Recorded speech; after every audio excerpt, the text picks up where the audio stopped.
গতকালকেই সরস্বতী পুজোয় বাধা দেওয়ার অভিযোগে মুলতবি প্রস্তাব এনেছিলেন বিজেপি বিধায়ক অগ্নিমিত্রা পাল। প্রস্তাব পাঠের অনুমতি দিলেও আলোচনার দাবি খারিজ করে দেন অধ্যক্ষ।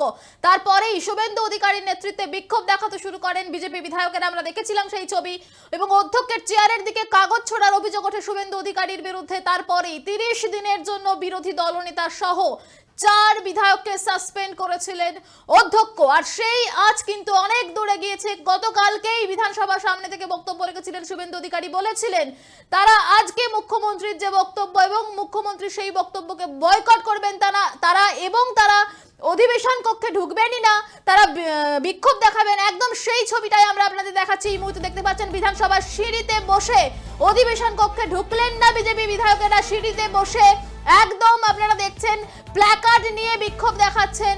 পাশাপাশি আপনাদের জানিয়ে রাখবো আজকে মুখ্যমন্ত্রীর বক্তব্য রয়েছে। রাজ্যপালের যে বক্তব্য তার প্রেক্ষিতেই কিন্তু আজকে বক্তব্য দেবেন মুখ্যমন্ত্রী মমতা বন্দ্যোপাধ্যায়। আপনাদের জানিয়ে রাখবো ইতিমধ্যে মমতা বন্দ্যোপাধ্যায় বিধানসভায় এসে পৌঁছেছেন এবং আপনাদের আরো জানিয়ে রাখি যে ঠিক যেই সময় মমতা বন্দ্যোপাধ্যায় বক্তব্য রাখবেন ঠিক সেই সময় বিধানসভার বাইরে থেকে বক্তব্য রাখবেন শুভেন্দু অধিকারী, এমনটাই তিনি জানিয়েছেন। দুজনের বক্তব্য একই সময় হবে আমরা কিন্তু জানতে পাচ্ছি। এই মুহূর্তে বিধানসভার সামনে থেকে রয়েছে আমাদের প্রতিনিধি দেবাশিস বোস। আমি দেবাশিসের কাছে সরাসরি চলে যাবো। দেবাশিস, ঠিক কি ছবিটা? মুখ্যমন্ত্রী কিছুক্ষণ আগে এসেছেন, কি জানতে পারছো? হ্যাঁ দেখো তুই না, এই মুহূর্তে আমি দাঁড়িয়ে রয়েছি বিধানসভার 2 নম্বর গেটে।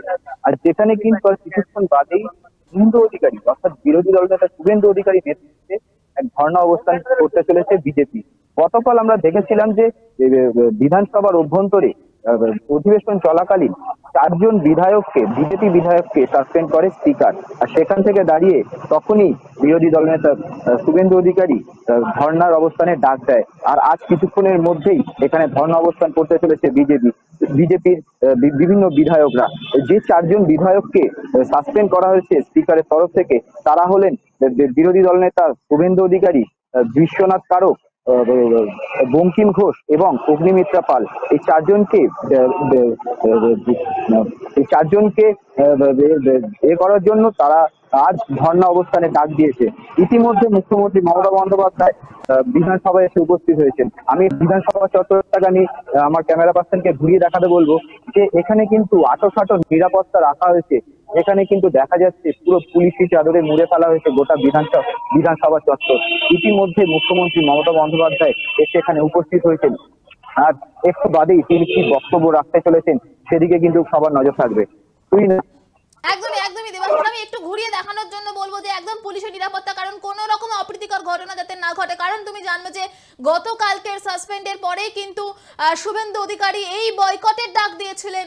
শুধু তাই নয়, ধর্নায় বসার ডাক দিয়েছিলেন। গণতন্ত্রের বিরোধিতা হয়েছে, গণতন্ত্রের বারবার বিরোধিতা করা হচ্ছে কথাও তিনি শুভেন্দু অধিকারী বারবার বলেছিলেন যে বিরোধী শূন্য হলে মমতা বন্দ্যোপাধ্যায়ের বক্তব্যের পাল্টা আমরা জানি আজকে অধিবেশন কক্ষে বক্তব্য রাখার কথা ছিল শুভেন্দু অধিকারীর।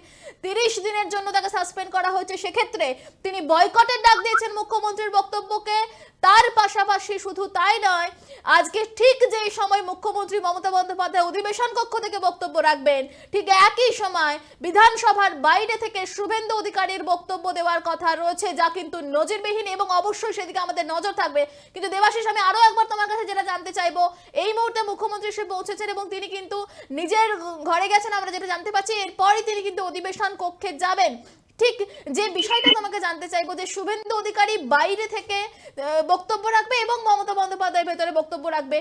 4 জন ছাড়া বাকি যারা রয়েছেন তারা কি অধিবেশন কক্ষে যাবেন নাকি গেছেন, বা তারা এখন কোথায় রয়েছেন? সিঁড়িতে বসেই তারা বিক্ষোভে সামিল বা ধর্নাতে সামিল হয়েছেন, কি জানতে পারছো? দেখো, যেমনটা তুমি বললে যে মুখ্যমন্ত্রী মমতা বন্দ্যোপাধ্যায় ইতিমধ্যে এসে বিধানসভায় উপস্থিত হয়েছে, কিন্তু ঠিক তার কিছুক্ষণ আগে কিন্তু 2 দলেরই বিধায়করা তারা কিন্তু বিধানসভার অভ্যন্তরে তারা নিজেদের দলের কলা কৌশল করতে কিন্তু তারা ব্যস্ত ছিলেন। এবং ইতিমধ্যে দেখা যাচ্ছে যে বিভিন্ন বিধায়করা তারা কিন্তু রয়েছেন বিধানসভার ভিতরে। তারা কিন্তু তাদের নিজস্ব দলের প্রতি যে চাল যে মগজাস্ত তারা কিন্তু স্থান দিতে ব্যস্ত রয়েছে। তুই না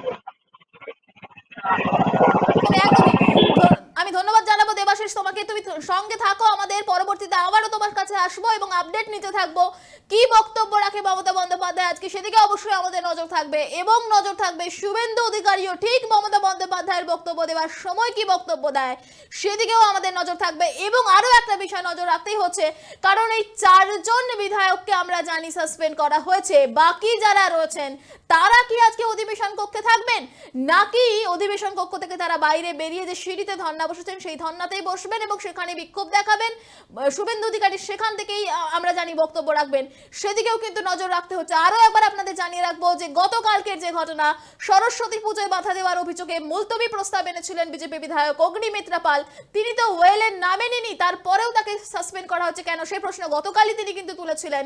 প্রস্তাব পাঠের অনুমতি দিলেও আলোচনার দাবি খারিজ করে দেন অধ্যক্ষ। শুভেন্দু অধিকারীর নেতৃত্বে বিক্ষোভ দেখাতে শুরু করেন বিজেপি বিধায়কেরা, তারপরে অধ্যক্ষের চেয়ারের দিকে কাগজ ছোড়ার অভিযোগ ওঠে শুভেন্দু অধিকারীর বিরুদ্ধে এবং তারপরে কিন্তু 30 দিনের জন্য বিরোধী দলনেতা সহ 4 বিধায়ককে সাসপেন্ড করলেন অধ্যক্ষ। শুভেন্দু অধিকারীর যেটা অভিযোগ যে সাজানো প্লট অনুযায়ী কিন্তু বিরোধী দলনেতা এবং বিজেপি বিধায়কদের টার্গেট করা হয়েছে, কারণ আজকে মুখ্যমন্ত্রীর বক্তব্য রয়েছে, তার পাল্টা আর কেউ বক্তব্য রাখতে পারবেন না, কারণ শুভেন্দু অধিকারী তিনি সাসপেন্ডেড।